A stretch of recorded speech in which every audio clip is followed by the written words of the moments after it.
In January of 2003, a young couple with their 5-year-old son enter into a law firm in Nebraska. They claim to be the parents of a man calling himself John Teeter, a time traveler from the future. The 38-year-old man had stayed with his alleged family for almost 3 years, sharing information with others on the internet, then leaving in the year 2000 to return back to 2036. But not before acquiring a very specific IBM computer that was needed to save the world. Join us tonight if you dare as we explore time travelers like John Teeter and others on Nightmares on the Lost Highway. From a child born into this world, we are taught what to believe. Closed-minded we become, fearful to be deceived. Still we desire to know what lies beyond that locked door. The art of the storyteller, conjuring tales of legend and lore.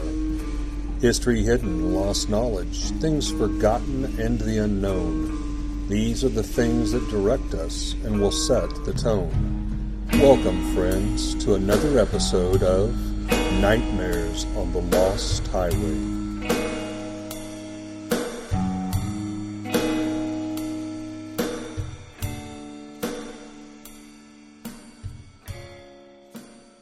Time travel.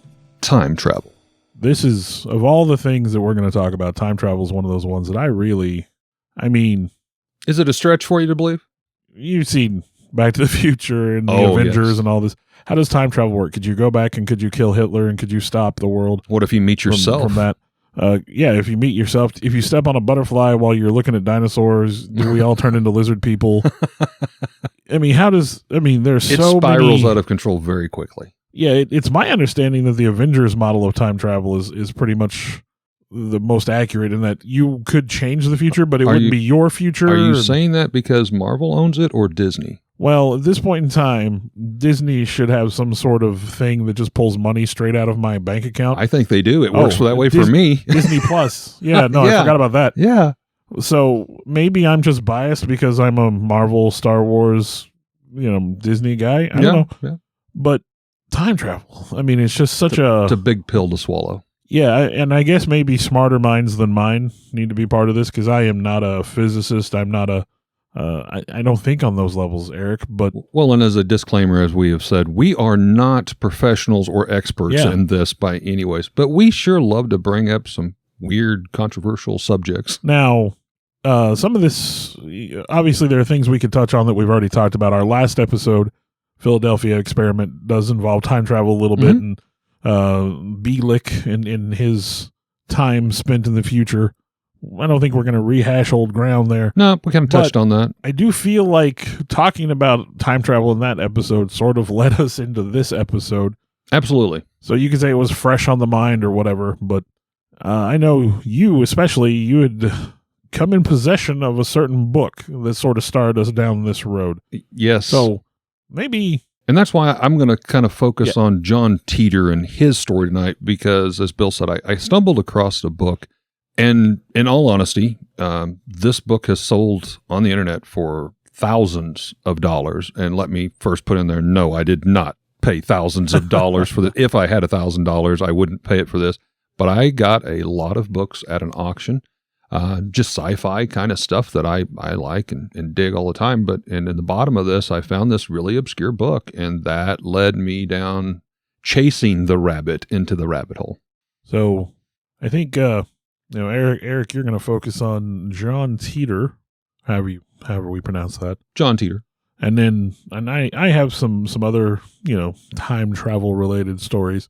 One of which isn't just not too far from good old hometown here. So good old Missouri. I couldn't help but to pursue that one a little further. I'll kick us off. January 2003. There's a young couple, as stated, with their 5-year-old son that enters into a law firm in Nebraska. Now, they claim to be the parents of a man calling himself John Teeter. He declares that he is an alleged time traveler from the future, the year 2036 to be exact. They stated this man, their alleged son, used a time machine traveling back from the year 2036, first to 1975, and then forward to 1998, where he met his parents. For nearly 3 years, this man, calling himself their son, lived with them, interacted with them, including his younger self, to the point we were kind of discussing. So we have not only a meeting, you see the Back to the Future movies and, films and all this. It's like, oh, never come in contact with yourself. Don't be around. This guy is kind of allegedly, technically living with his younger self for almost 3 years under the same roof. All right. So you're sitting there, minding your own business, watching TV. There's a knock on the door. There's a gentleman there on the other side of the door, I'm presuming roughly your age, and he says he's your son.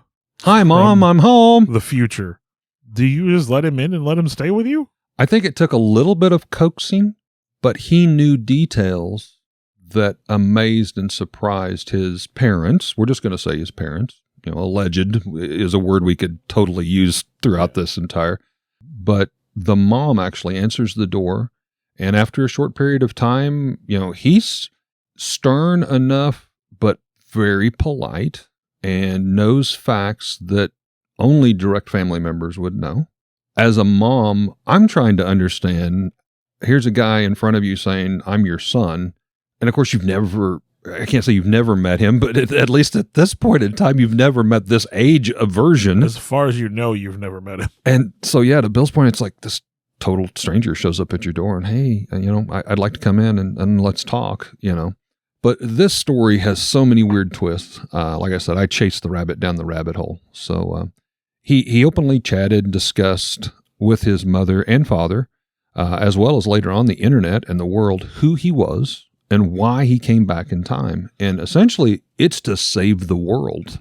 Now, I see that in the little bit of research I did on him, that he posted on Art Bell's post-to-post message board, which I didn't realize was a thing. I didn't realize that was. And two, I love the name of that, obviously, the play on coast to coast. But I would say I was an early adopter of the internet, and I didn't know there was such a thing back in those days. And in many of the things you go online and you read about John Teeter, it'll just say he posts on forum boards. So honestly, it was kind of unclear, even with the book and using it as reference. But I did come across that, Art Bell, love art, but he is definitely brought into this. Now, I also want to state John Teeter, while he was here, like I said, he was very public about why he was here. He shared with people, total strangers on the internet. He clearly states, and I quote, "My goal is not to be believed. As a matter of fact, I know most will not." For 5 months straight, he went to the internet and shared his work, his business, his mission. Now, the parents had decided to come forward after this period of time looking for closure, and literally they were moving away to get a fresh start. This was after their alleged son, John Teeter, returns back to the year 2036, and they're like, we just have to close the book on this. We've got to move forward with our young John, 5 years old, who obviously is still living with us. Now, John Teeter said, this was very weird to me. I came to obtain a special computer. Now, that computer was the first portable computer. It was 1975. It was an IBM 5100. A weird twist of events, John Teeter's grandfather was actually involved as part of the creator and inventor, worked on this project. So there's a direct kind of family lead. So this is his grandfather, so his father's father. Now, at the time when this 1975 state-of-the-art machine came out, you could buy one for a mere $19,500 suggested retail price. And the device you carry in your pocket is 1,000,000 times more impressive Absolutely. than that. Now, this computer had the same memory, to put it in perspective, as a Commodore 64 that was released 7 years later. So it, at the time, truly was a state-of-the-art computer. So way ahead of its time.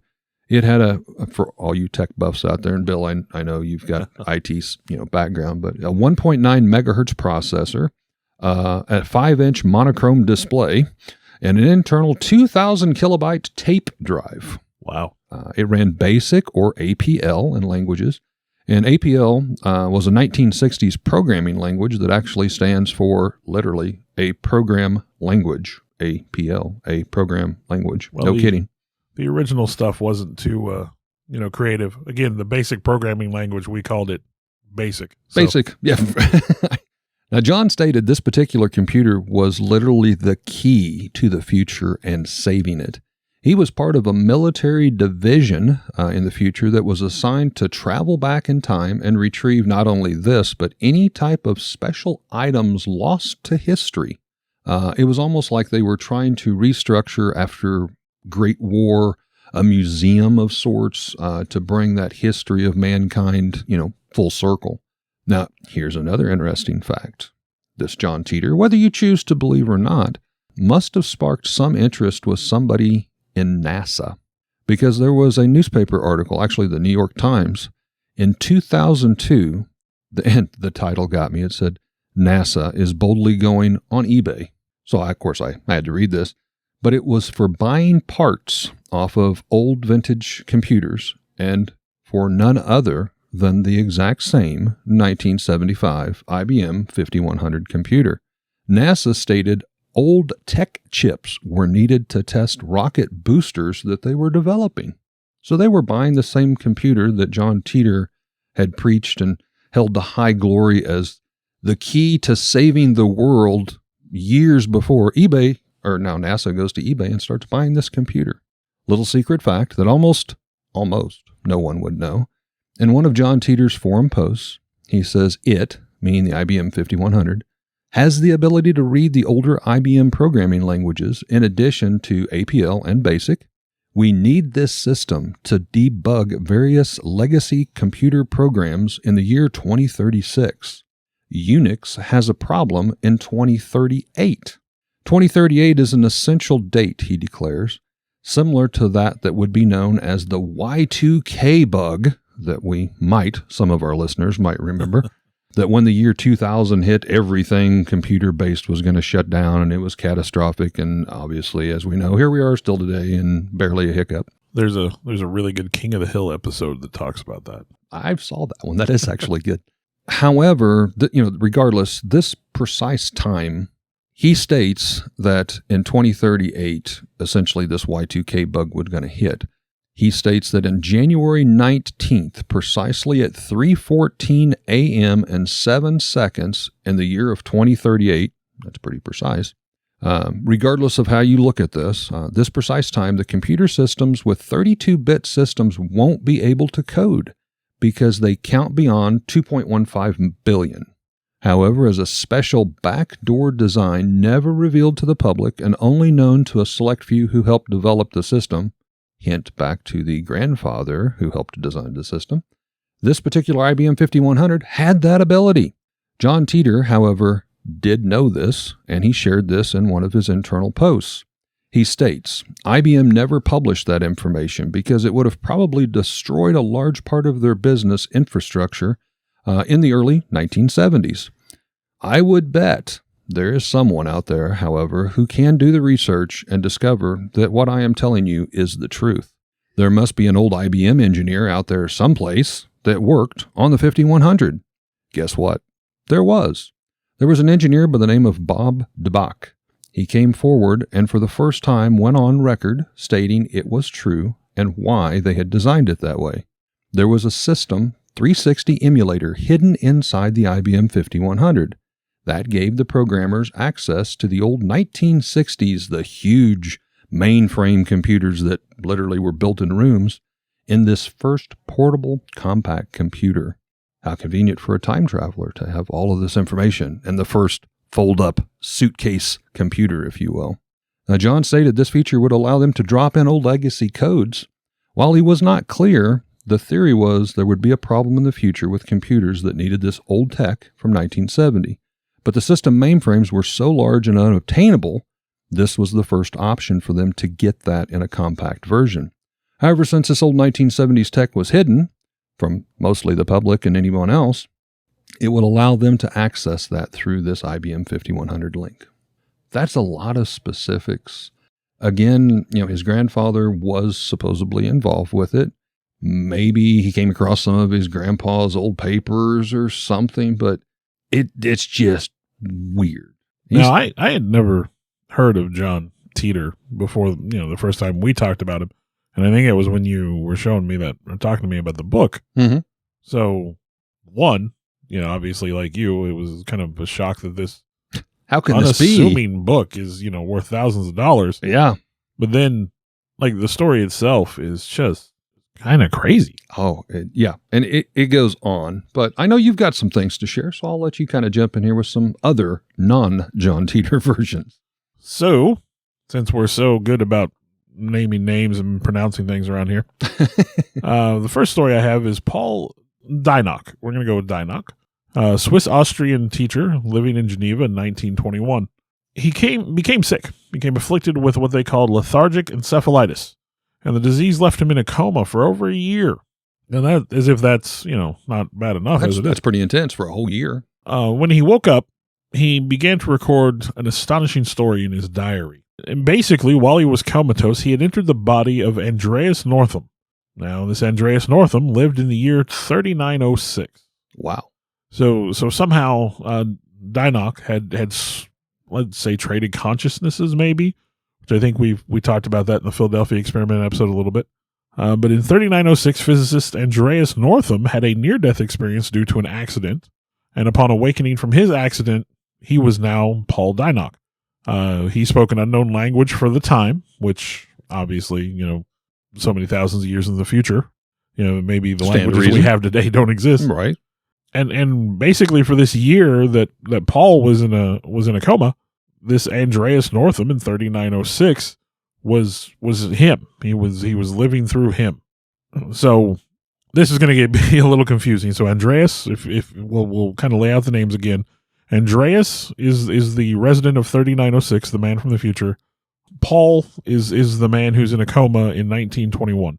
So Andreas could not recognize his friends and family. That was automatically documented. He didn't know who anybody was around him. Obviously, if you wake up from some sort of traumatic injury and you can't recognize the people around you, the whole getting hit in the head and amnesia and all of this. He suffered from visions of past events that he would obviously have not have lived through. Had trouble reintegrating into the society of 3906. He felt like he didn't belong. None of this made sense to him. And obviously because this was Paul's consciousness in Andreas's body. So doctors around him said they couldn't understand what was going on. They could not grasp it with the medical technology of the time. They diagnosed him with a condition that they called consciousness slide, and said that was a condition where a person is aware of what's going on around them, but they live in a different time period. And obviously, if the guy's from the 1920s and he's in the year 3906. That's quite a time jump. So the people around him made an effort to kind of get him up to speed, and so he learned about the world around him for this year while he was trapped in Andreas's body. I mean, seriously, that would be very frightening, scary. I mean, yeah. Like I said, that's a huge time jump difference. Just the difference in history. What you're going to be seeing, inventions and creations that literally. I mean, you wouldn't be able to comprehend them. Yeah. You wouldn't even be able to wrap your mind around them. So Dynock tells the story of the future in this diary. He starts recording these events after he comes out of his coma. He talks about a world ravaged by overpopulation, ecological destruction, and war. But eventually, humanity is able to create a perfect utopian society. We're able to put all these things behind us and embrace all these things that the environmental destruction and all that. We put it all behind our us. Mistakes. Which, hopefully that gives us hope. Might be hope for us. He wrote that between the years of 2000 and 2300, those would be the worst for humanity. And I got to admit, we're not off to a great start. Yeah. Overpopulation, famine, regional conflict, ecological disaster, all these things would just take a toll on humanity. What would be most remembered is what he called a bitter nuclear arms race between the nations of the time, which would actually include the usage of nuclear weapons in war. And because of this nuclear weapons usage, eventually there wouldn't be enough food for everyone to survive. So in the heart of all of this, Mars would eventually be colonized by the year 2100, which, again, seems like we may be on track for that. As many as 20 million people would live and prosper there for a while. For a while. A great natural cataclysm of undefined nature would kill all the colonists on Mars in the year 2265. And we would never again attempt to colonize the red planet. That would be our last. So we go forth, we fight all the battles, the technology, we get to Mars, we establish a colony, and some natural cataclysm, giant asteroid hits it, a couple hundred years later. Yeah. So mankind enters into a devastating global war in the year 2309. and just chaos and violence would dominate us for the next 80 years. There'd be a massive loss of life, infrastructure worldwide. I mean, basically, from the sounds of what I read, it was almost like a reset for us. You know, End of game. we basically just wipe ourselves out. In 2396, the world leaders would unite and create a one-world government. The leaders would no longer be politicians. We would select our leaders from the educated and the decent of us. The decent of us. Well, I mean, I'm gonna. That's Slim Pickens. I'll take a stance right here politically and say decency and politics don't go hand in hand anymore. Yeah, amen. But we would learn. We would learn from our mistakes. We would learn the dangers of overpopulation. We would control the growth of humanity. By 2600, we would have reached a period of utopian happiness. Mankind enters into a new golden age, if you will. Our cities are built across various galaxies. Science advances by leaps and bounds. We become a post-scarcity society at that point, Eric, which is something, honestly, I think we could achieve if we really wanted to. Yeah. Yep. But everyone gets what they need to live and survive. Yep. You know, you're provided with clothes, food, housing, transportation, education, the products you need to survive, and even entertainment. You know, these things, I mean, they're just provided to you so that you can live your life. Humans only have to spend 2 years of their lifetime working. Wow. Yeah. Now, obviously, if you're only working 2 years of your whole life, this allows for creative and scientific pursuits and achievements undreamed of now because, again, we're not toiling away. Our artists aren't forced to toil away in a factory. I was going to say it's almost a total opposite, that you work your entire life and hopefully get 2 years that you don't have to work in your lifetime to enjoy. Animals are no longer slaughtered or domesticated. Plant-based food becomes the norm. I don't know how I feel about that. I do like a good steak. I like a steak on the grill. And somewhere around the 3300s, a spiritual renaissance, a spiritual golden age for humanity begins. We become more in tune with our inner self, become comfortable with who we are, and we no longer measure success by our material possessions, but instead it is about how much you are able to better the lives of others that you are judged. Wow. And honestly, I'm buying what you're selling. Yeah, if I could jump minus to 30 the steaks. Well, yeah. The steaks. If I could jump up to 3906, I mean, even at this point in my life, I've worked for 2 years. I mean, way too many I'll years. knock off the 2 years. Yeah, done deal. So Dynock, he documents this in his diary after he recovers from his coma, and he just, I mean, from the sounds of it, he doesn't tell anybody. He records his experience and he goes on. Now, again, I said he was a teacher living in Geneva. So Dynock eventually leaves his diary to a student of his, a Greek student named George, and again, Greek name, Papahatzis. Now, he gives it to him with the idea that George is going to improve his German. So he says, take my journal, translate it from German to Greek. It will give you a better understanding of German. Makes sense. George immediately realizes that this is a story that is worth hearing. He realizes what he's got. So he does indeed translate the diary, but he publishes it in 1979. It gets published and is immediately dismissed by the world as a whole as a hoax. Right. Again, so it's kind of like when you see something you don't understand, you hear something, we just shoot it. Well, like, so yeah, if you come up with something and you publish it and just nobody believes it. Well, like with Bielik, you know, we talked about Bielik talking about the future and environmental and all that, and how his map of the future resembled a map that we had seen of climate change. Mm-hmm. Again, you know, you look at Dynock's story here and the time period that we're in that he described, it's not hard to believe that, you know, we're heading down that path. Yeah, yeah. Now, I guess the only hope is, or the bright side of it is, you know, a couple thousand years from now, maybe we'll get it together and figure it out. But seems like there's going to be some dark days ahead before we get to the golden age. Very interesting. Very interesting. But yeah, again, you know, this guy, we talked about a consciousness slide when we talked about the Philadelphia experiment. Mm-hmm. I mean, is that something? I mean, we've talked about how mankind is part of a global consciousness and we're not aware of it. That is one theory that's out there. Are we just kind of in a big petri dish and being observed and are we studied? Connected across time as well as distance? Well, I'm going to flash back more into the John Titor. Now, John Titor, again, like I said, he was sharing stuff on the internet, various different forum boards.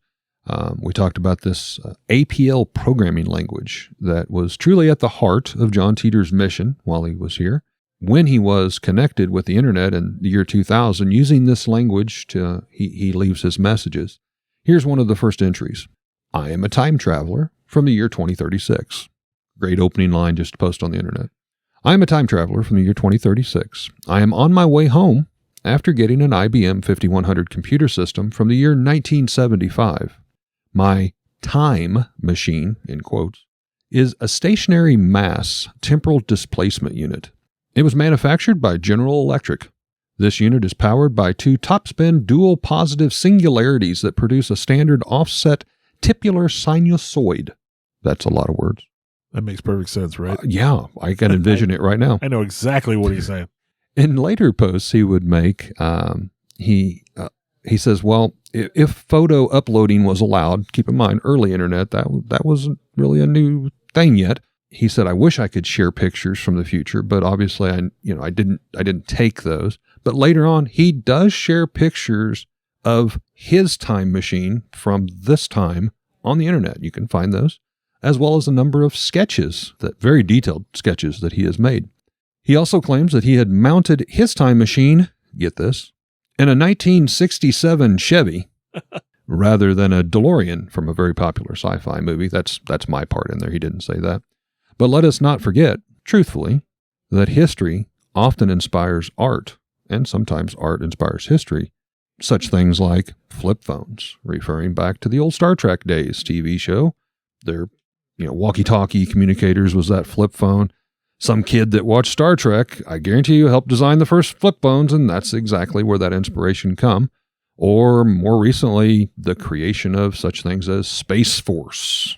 That goes on. Now, John was quick to share a lot of great details with anyone who would lend him an ear to listen. As I stated, including some photographs not only of his own internal workings of a time machine, but also detailed plans and sketches. These have not been disproved, even today, by many scientists. As a matter of fact, some of these sketches have become great focal points of interest for several scientists and inventors. He has also predicted many successful pieces of what is now history 20 years before he had left our time frame. So here we've got future predictions coming up. But correct me if I'm wrong, and this may be something you get to later. I believe he predicted like a nuclear war that has not happened. Not happened. And was supposed to happen already. That is correct. And he has explanations for this. Okay. I remember seeing, I knew you were going to do John Titor, and so I didn't dig into it too much, and I kind of got derailed with the ones that I was looking at. Right. But I do remember seeing that much that I was like, okay. Yep. And again, I didn't dig into it much, so when I saw that, I was like, well, who knows? Well, and as we were talking a little bit around the table before we got to the recording studio, obviously we present these stories. We're not saying they're factual. There's probably way more disbelief, like in this story, or truthfully any time travel story, than what there is belief. But sometimes the weird facts that add up, not everything's going to be right on T, and John Titor is no exception. Some predictions he totally missed. But here's just a few examples, and you got to kind of lean into it and use your imagination. I'll be the first to say. Okay, so is this like the Nostradamus prophecies where you kind of got to interpret a little? You hit it on the nose, yes. Okay, number 1. He explained in some of his posts that many black holes play a major part in time travel and would be later discovered by a company a unit he calls CERN. Now, CERN is legit. It's derived from the French word. It's essentially the Council for European Research for Nuclear Power, kind of thing. They own the Hadron Collider, right? Yes, that's their project. That's the same group. So he says many black holes. He name drops CERN. Number 2, he goes on and he actually argues with Stephen Hawking regarding his current beliefs about time travel and that many black holes could even exist. Now, John wrote on the internet addressing Stephen Hawking, saying at that time Stephen was like, many black holes don't exist. We couldn't contain them. It's just, no, not going to happen. So John addresses the internet and he goes, yes, that is true, addressing Hawking's denial. If you firmly believe that radiation cannot be controlled or goes on even without the presence of virtual particles forever until the singularity explodes, and then in that very instance, only then are you right. Now, not to debunk, Please, go ahead. I've been watching some Star Trek lately. There's an episode of Star Trek Enterprise where the Vulcan is talking, and they're referencing what they call micro-singularities, Yes. which would be a tiny black hole, Mm-hmm. and that we as Terrans, people of Earth, did not believe in them, but that we theorized they existed, but the Vulcans themselves refused to believe they existed. And then, of course, since it's Star Trek, at some point in the episode, obviously they exist and it challenges the belief system of the Vulcan. But I'm like, that kind of sounded familiar, but Yeah. I know Enterprise would have been on TV way after this guy was doing his thing. Yes. So it's not, I mean, maybe he inspired Enterprise, but he definitely wasn't stealing from them. Art inspires history. History inspires art. Now, number 3, next Teeter posts a very strange question back in 2000. Now, I'll be honest, this one still confuses me, and it baffled many. It was simply, the post was, care to share with me how you solved the overheating problem on your space plane? Just out of the blue. That was the sentence. Care to share with me how you solved the overheating problem on your space plane? So again, now bear with me. We're going to take a lot of curves here. Maybe that becomes clearer 4 years later in 2004 when the Columbia Space Shuttle incident caused a piece of space heat insulation becoming loose and falling off with the big destruction. When you said that, I was thinking of that. 'Cause Space plane? I remember watching that on the news that day. And yeah, it was one piece of insulating material that had gotten dislodged. So his question was, care to share with me how you solved the overheating problem on your space plane? That was a weird sentence. Number 4, then there's the prediction that seemed to be fulfilled when he stated in one of his predictions that the Olympics would be canceled. As we know, in 2020, due to the pandemic, Tokyo canceled the Olympics. Number 5, also including election voting, hacked, altered, fraud. Okay, yeah, I mean, pick your election. We've had it a couple times. Let's be careful now. I know. I don't like to go into politics, but again, we're theorizing here. Number 6, granted, his exact times may seem to be off a bit. With the whole Olympics thing, he didn't say in the year 2020 the Olympics will be canceled or anything. Maybe the space shuttle was the space plane, but what he predicted in 2004 actually kind of came closer to 2020. Now, to your point, he did state a year. Obviously, he missed it. He talks about the Great War. His mother talks to him about some of this, and I can almost envision this fly on the wall. Mom sits down next to the adult version of her son. Now, son, you're posting all this stuff out there. People are going to be judging you. You're saying dates. Those dates have come and gone, hon. Think about what you're doing. And, John kind of turns and he says, I came back to make a change, to help his mom and dad, which he later goes on to say his grandfather, his father's father, asked him, please go into the future and help your mom and dad, especially through the Y2K 2000 stuff. They believed that a great war would come, almost a utopian thing that you described in your story. And he taught them how to grow gardens and food and in new technology ways of stacking plants and minimizing space. We're doing that today. Yeah, I was going to say, I literally saw a headline just the other day that was talking about how vertical gardening is going to be the wave of the future. He was teaching his parents how to do that. That wasn't a thing back then. So there's a lot of weird stuff there. He did, number 7, he did warn of this great civil war coming, and that some may say, we're not far away from it. He also states that, it was often the predictions of the Great War that he said was going to happen in 2015, allegedly between Russia and America. And flash forward to today with some of the stuff that's going on. Yeah, well, Russia's always been the great enemy, though, for America ever since the, Cold War era. He also mentions the nuclear warfare, which you do. And let's face it, that's a real fear at any given time point at one in point, war. Putin was actually throwing that word around quite a bit at the beginning of this. Yes. So. Now, of course, we have everything we're going on, with today's stuff and Ukraine and all of that.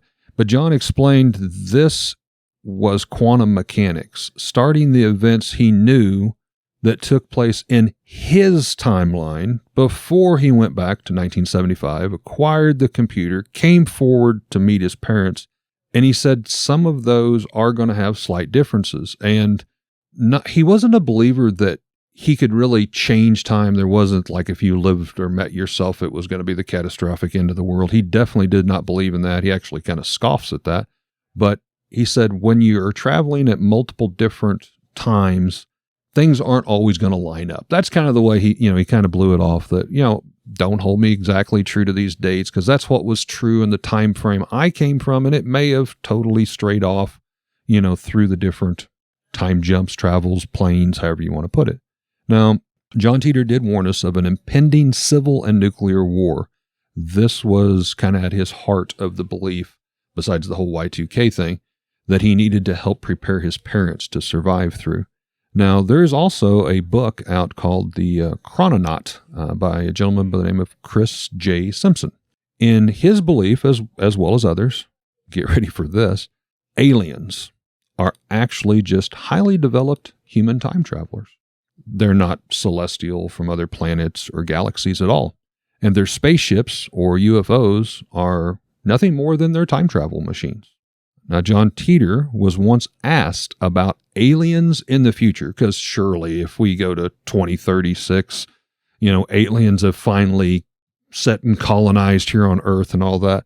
And he states something very similar. He goes, in his quote, "While still not fully understood, we believe aliens are possibly nothing more than humans who far surpass our own knowledge of time travel."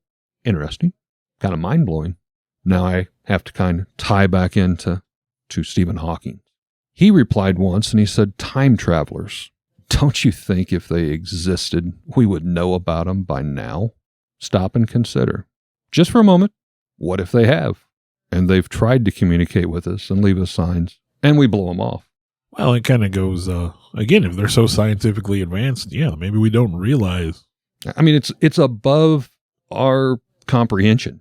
So we associate it with aliens and alien technology. So fast forward 4 years, Mr. Stephen Hawking comes forward and retracts his earlier disbeliefs of micro black holes existing, and he's totally changed his mind about those, matching John Titor's obvious argument that they had.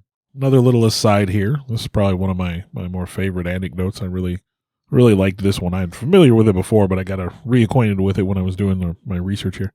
It's 1935, and Sir Victor Goddard is flying from Andover to Edinburgh. I mean, I love this story. He's a pilot. He's made this trip more than once. He's familiar with the path. As he's flying to Edinburgh, he passes over an abandoned airfield in Drim, Scotland. The airfield's been abandoned for so long that it's basically been reclaimed by nature. It's a little more than a farm at this point. Grown up, yes. A few days later, he begins his trip back to Andover using the same route that he had used before, flying the same territory, same thing. He'd seen it all before. Right.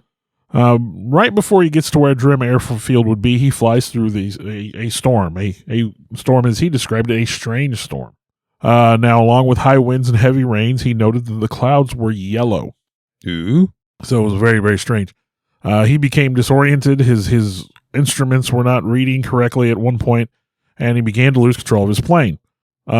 He tried to climb out of the clouds to get above the storm, thinking that would help him, but it seemed as if there was no ceiling to this storm. It just went on endlessly, apparently.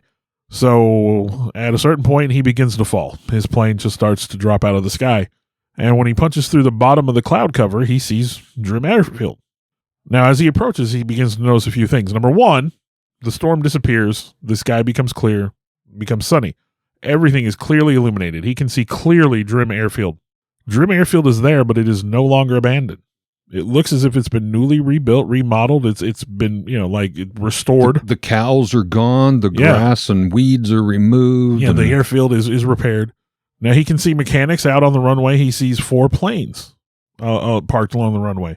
Now these planes are painted yellow. And at this point in time, there are no RAF planes that are painted yellow.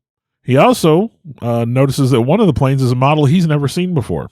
And it never, I mean, he's never encountered this plane. He's never seen it documented, never seen a picture of it. He doesn't recognize it in any way, shape, or form. The mechanics are all in blue overalls. Now, at that point in time, RAF regulation mechanics wore brown overalls in 1935. Now, gets control of his plane again. He's flying, mind you, so he's moving at a good brisk pace. He flies quickly over the field. He barely has time to process what he's seeing, but he knows it's all wrong. As he passes over Drim Airfield, he returns to this storm all of a sudden. Now, again, it's nice and clear and sunny, no storm around as he's flying over. Flipping a switch. As he flies over, he gets back into this storm. Well, this time he manages to maintain control. He comes out the other side of the storm. He flies home and he lands his plane. And he's immediately like, oh my God, you're not going to believe what I saw. And he starts telling people. And of course, they do not believe him. They're like, this is ridiculous, man. You're making this up. Right.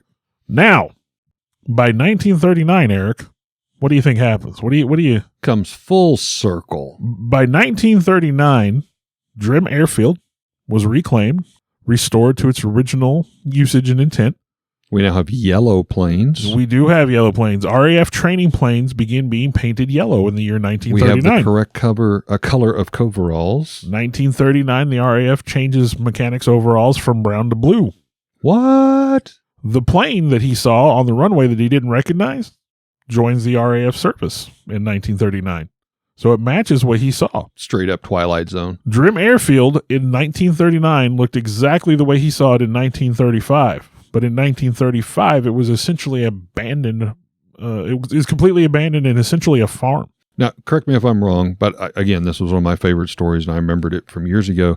I mean, obviously, he came forward. He tried to tell people these details, so that's documented. I believe he even did like some sketches, if memory serves me correct. I didn't see that, but that doesn't mean he did. But so, I mean, we have this documentation, regardless, sketches, word of mouth recording, whatever. Everybody scoffs at him, and it's like, well, that's not right. We don't have the yellow planes there. That's not the right color coveralls. And then, boom. Yeah, 4 years later. 4 years later, prediction true. So that's. I mean, yeah, this guy just kind of slid out of time or whatever. I mean, again, the dynamics of time travel. I like that in these first two stories I've related, that it's sort of unexpected and a surprise when it happened. Like, oh my God, almost like accidental. Oops, what did I fall through? But this one I really liked because it's documented, and they have his original story that he told in 1935. And then, 4 years later, all the things he saw came to pass. At the very least, that was a prediction of the future that came true. Well, going into this book that I had acquired, there's actually many letters from John Titor's mother, and I'd like to kind of touch upon some of those. This kind of gives you that motherly insight that I was saying, a fly on the wall, if you could understood. Now, this particular letter is from 2003. She states in this letter from 2003 that in 1998, this 38-year-old man approaches their front door and knocked on it. Upon answering the door, the man explained he was, in fact, our younger son from the future. He made a promise to her husband, John Titor's father, that he would return from the future to aid the parents, as I'd said, in the whole Y2K bug as well as other things. She stated at that same time that John stayed with them for nearly 3 years through that whole Y2K, which she tried to explain to him didn't take place, at least to the degree that they thought it would. She said, however, the coming months after that John started spending great deals of time researching on the computer and asked to borrow his dad's computer, and more importantly, the internet being new, and that he seemed more troubled and worried that the Y2K bug didn't happen like he predicted. She said that this really kind of struck him hard when she would try to ask him about it. He didn't get into a lot of details. Again, he just kind of described it. Well, that was the history. That was the timeline that I came from. Now, if he can go back and influence, it means other people can too. Well, yeah. And any technology could be used for good or for evil, and who's to say there wasn't someone else? Yeah, I mean, and okay, maybe avoiding the Y2K thing the way we expected it to happen, which a lot of us, we legit it was lived a in real fear thing. Yeah, the banks were going to run out of money and planes were going to fall out of the sky. It was a real thing. So maybe somebody else went back and changed that, and that's why he was so concerned, because in his history, again, being linear, let's say using the Avengers model, you can't go back and change your own history. You can just change, that timeline, basically. And people have described it as like throwing a small stone into a pond. Once the riffles start, it grows exponentially. Now, regardless of his statements, he dove more and more into the internet, and that's when he really started reaching out to anyone that would listen. But she said that definitely was a turning point in the near 3 years that he lived with them. Now, she says in this book, which, by the way, the name of the book is John Titor, A Time Traveler's Tale. It was actually published in 2001, so it's not an old book by any means.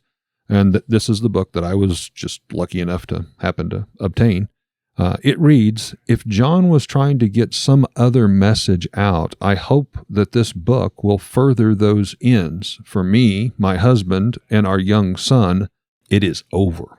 And this is in her letter that is actually included in the book. So to me, that kind of tells you she's not a disbeliever. She's like, whatever it was that, adult John was trying to prove, he was cautious to some degree about how much he wanted to share.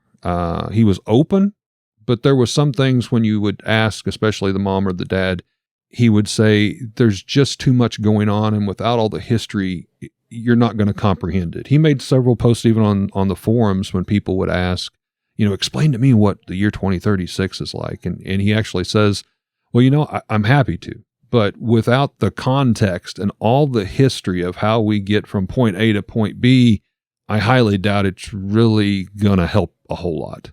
I kind of get that. To your utopia story you were talking about, I mean, that's what I would like to think most of us all dream about, but we're a long ways away from that. Time as we perceive it is linear.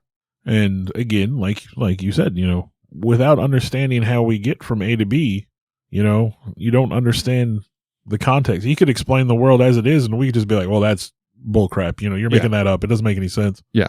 And maybe he was making it all up. Who knows? Maybe he was, or maybe somebody else was.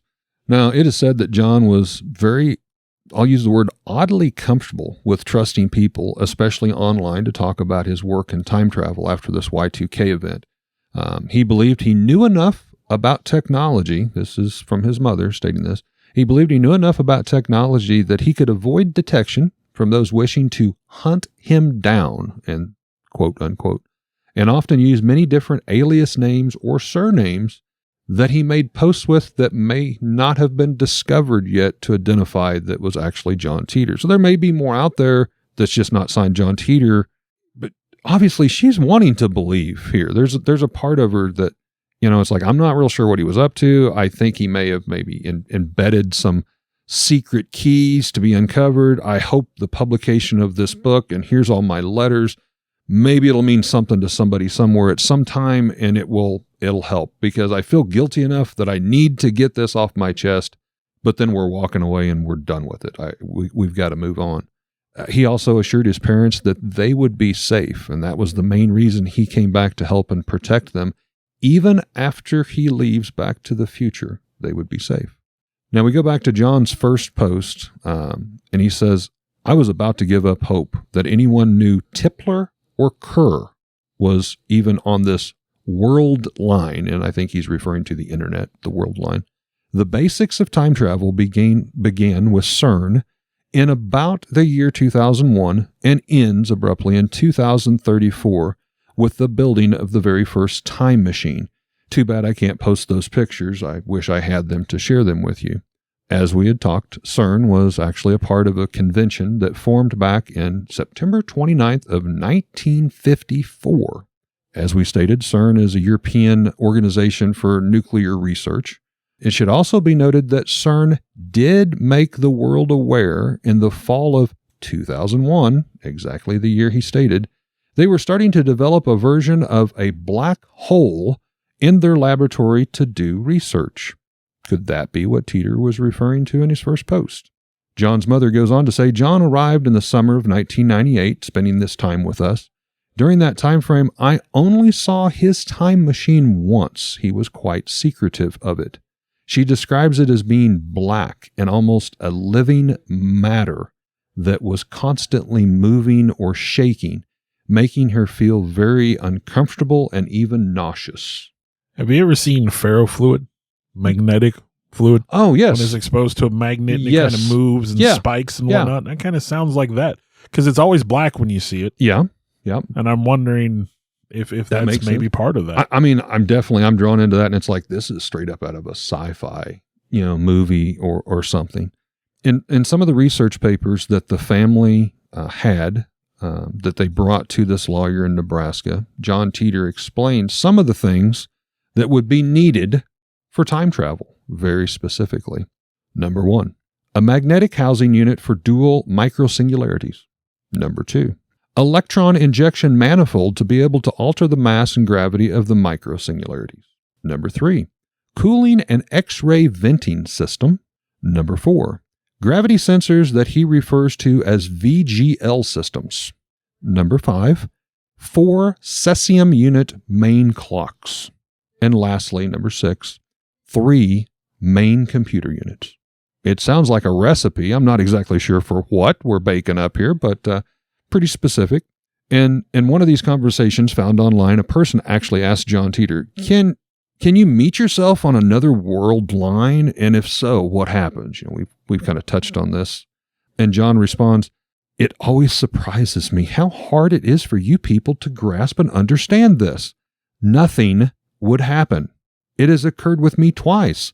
Once when I met myself on a training mission, and the second is right now. I'm living with my young child self under the same roof. Well, abandoning the idea of the doppelganger, which is obviously you see a double of yourself and then it seems preoccupied with murdering you.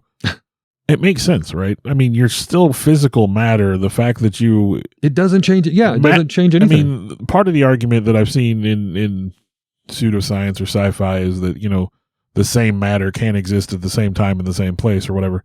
But you're not coexisting in the same place as your old self. You just coexist in the same... I think it's your grasp, your concept of Yeah. it. If you went back and you saw your grandfather die in front of you, Yeah. does that mean that you don't exist? Because obviously your grandfather died. Well, and again, the fact that you exist means you exist. You exist. So again, kind of an Avengers-esque timeline. You could change things in the past, but that doesn't alter the timeline you came from. Exactly. It just alters the timeline that you're now living in. And that's exactly what John Teeter is saying. He goes, the universe does not end. There is no paradox. There's no problems with this. It is explained like that of, in his words, many different highways that from time to time may cross or merge. Doesn't affect. Life goes on. In one of the other conversations found online, a person asked John Teeter, can you tell us about the year 2036 in the future? And I briefly touched upon this. John responds, and I quote, I can, but I really doubt it would do most any good because so much has changed. It would not be understood without knowing all the history. It is a more peaceful place, due greatly to the Great War that occurs in the year 2015, which, as we talked about, it didn't really happen. But he states where nearly 3 billion people were killed. Those that survived, we all pulled closer together, living together in harmony, growing our own food and becoming self-supportive. There are no more large chain stores. You make and you grow everything you need, or you trade within groups for those other things that you can't provide yourself. John Teeter's mom does state that during this time, he stayed with them, that John refused to eat anything that he could not personally see where it came from. This caused us, with his help, to grow much of our own food in the gardens, which we touched upon, the different gardening styles, and that John directed us in building and maximizing of space. He taught us things that we never would have dreamed of. The problem, that Great War, 2015, didn't happen. Well, either time was erased, altered. Now, some would argue there is the Yemeni Civil War that started about actually that time frame, still going on today. It's over in near Yemen, near Saudi Arabia, but obviously it's not even reached any level of that destruction of 3 billion people and the mass death predicted by Teeter, or at least not yet. But again, we're so far advanced, so we're so far beyond that date. It's hard to buy into that one. So the year is early 1995. To date myself, that would be roughly the time I'm getting ready to graduate high school. And the man's name is Mike Madman Markham. Love that name. Rolls off the tongue nicely. When you see his picture on the internet, you could have gone to school with this guy. You know what I mean? Like, I literally had to do like a double take and kind of look at it for a moment. So I could have gone to school with this dude. Now, to make it even better, we bring it home. This is from Stanberry, Missouri, is where this story starts. Good old Missouri, hometown. So I thought this would be home state. Yeah, so this would be kind of a good place to kind of wrap things up a little bit. Madman Markham here. And again, yeah, I agree with you. I like the name. That rolls nicely. He's a 21-year-old student majoring in electricity, and by all standards, said to be quite intelligent when compared to the people around him. Markham tries to build a time machine on the porch of his home. On the front porch or back porch? Maybe, we'll say front porch. Welcome to Missouri. But yeah. Now, why you say does Madman Markham want to build a time machine? I mean, he admits to it. He's attempting to get the winning lottery numbers of the future. If you're going to build a time machine in Missouri, that's what you're going to do. I can appreciate honesty. So he begins to build a device that he calls a Jacob's Ladder. Part of it uses a modified CD to help focus the electricity or something along those lines. Again, I'm not a physicist, and even if this was real, I wouldn't have understood it anyway. And again, I don't want to say it's not real. I don't know. I'm just presenting the story, but I don't really, I didn't understand it enough to be able to elaborate on that. I just know it used a modified CD as part of the process. And I noticed when using this CD and running the current through it, it would create, like the heat shimmer you see when you drive down the road, it would create something like that. Only when you looked through it, it was like a vortex and you could see the other side. Ooh. There was something there. Okay. Of course, it's very, very small. You're talking about focusing through a CD here. So he took an opportunity. He was, why not? He takes a small screw and he throws it through the vortex. The screw disappears when it hits the vortex and then reappears a short time later a few feet away. Now, we are talking a music CD? Yeah. And the small hole in the middle of I'm not saying necessarily that he's focusing through the hole. Again, I don't understand how it works. I just know I'm that just trying to vision. Are we talking like, the little, let's say 1-inch hole in the center? Or are we talking about the whole CD? I don't know. Okay. I couldn't again, there were diagrams and all that, but they were kind of over my head. I got you. So after multiple tests, the CD catches fire due to the amount of electricity being used. Is clearly not the right focus. So what are you going to do? You got to focus the energy for your time machine. So Madman does what a man named Madman is going to do. He wants to buy Transformers, but he doesn't have the money. And I don't mean the little toys that transform. I mean big, giant power Transformers. Transformers more than meets the eye. He goes and he steals 6 300-plus pound Transformers from the St. Joseph Light and Power Station in King City, this Missouri. Totally sounds like Missouri. This is straight up stealing like stuff. Well, yeah, again. So he starts testing using these Transformers, and he causes blackouts for several blocks around his home. Nice. Yeah, I mean, obviously, it just wasn't prepared for that kind of power. So after causing blackouts, like within mere moments, he's arrested by the local sheriff's department. This is January 29th, 1995. 95. So I mean, that's relatively recent, yeah. So he's released several months later, and at that point in time, he's invited to be a guest on Coast to Coast AM with Art Bell. Love that show. So he tells the story of tossing the screw through the little vortex, and he tells Art that he intends to continue with his experiments, albeit legally now. He's learned his lesson. He spent some time in jail. Being nationally broadcasted, I'm going to state legally now. Yeah. Obviously, he doesn't have the money to get the parts he needs. So he gives out his phone number during the interview, which, if you know, this seems like a bad idea. He receives calls around the clock for the next 3 to 4 days. People sharing their advice, people sharing their knowledge, people making donations to the cause. Love it. So eventually, he takes all this help, he takes the donations, he builds a more powerful version of the original design. The original power output was measured with kilowatts. The new one is designed for 3 megawatts. Oof. So again, pretty powerful machine. He installs, and again, I'm going to use some technology, but he installs a rotating magnetic field similar to that used in the Philadelphia experiment. So, going back to the Philadelphia experiment and its potential for time travel. Mm-hmm. 1 year later, he is again a guest on Art Bell. He claimed at that point he was experimenting with a more advanced version of his previous time machine.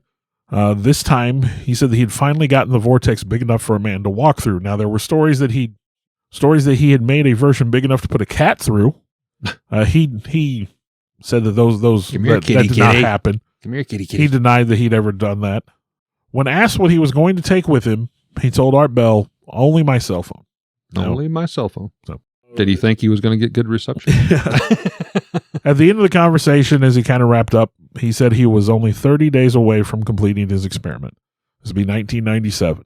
Now, according to legend here, Mike was never heard from again. Now, not too long after, a caller calls into the Art Bell show and says, "Look, I've got a strange, possibly related story."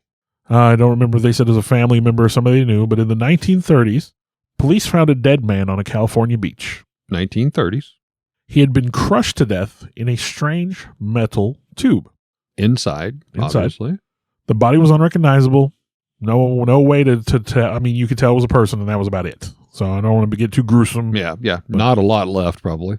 A mysterious device was found in the sand next to the body. Dun, dun, dun. The device's description in the police report matches that of a mid-90s era cell phone. Wow. Did Madman teleport to the 1930s and kill himself in the process? Get poor cell phone reception? Yeah, I mean, what was your cell phone reception going to be in the 30s? If your phone worked, that would be the cell plan I want. Oh, my gosh, Mine yes. is very spotty sometimes. So, yeah, I mean. That's wild. And again, like I said, to look at this guy, any of us could have gone to school with him. He looked familiar to me looking at the picture. Like that simple I may have gone to school with Joe this Blow guy. face, yeah. And did he build a time machine? Did he teleport himself to the 1930s only to end up dead? Imagine. I mean, seriously, I'm not trying to make light of this, but this guy, struggling guy from Missouri, he comes up with this crazy harebrained idea. Let's say it's all true, and he gets it to work, only to be crushed to death in a pipe. I mean, well, I would assume that was part of the process. I don't know. Wow. that it, you know what I mean? Maybe it was. I've maybe worked it so wasn't. hard for this. In 30 days, I'm going to crush myself in a pipe and throw my cell phone out on a beach in the 1930s. Wow. Well, I'm going to wrap up with the last little John Titor tidbit. His last post was in 2001. It simply stated, "I will be leaving this world line shortly, and this will be my final post. I have found your choice of topics quite interesting, and from an objective viewpoint. I think it collectively answers one of your own questions. If time travel is real, where are all the time travelers?" In 2009, the story got revived a bit by accusations that a man by the name of Larry Haber, a Florida entertainment lawyer and CEO of the foundation known as the John Titor Foundation.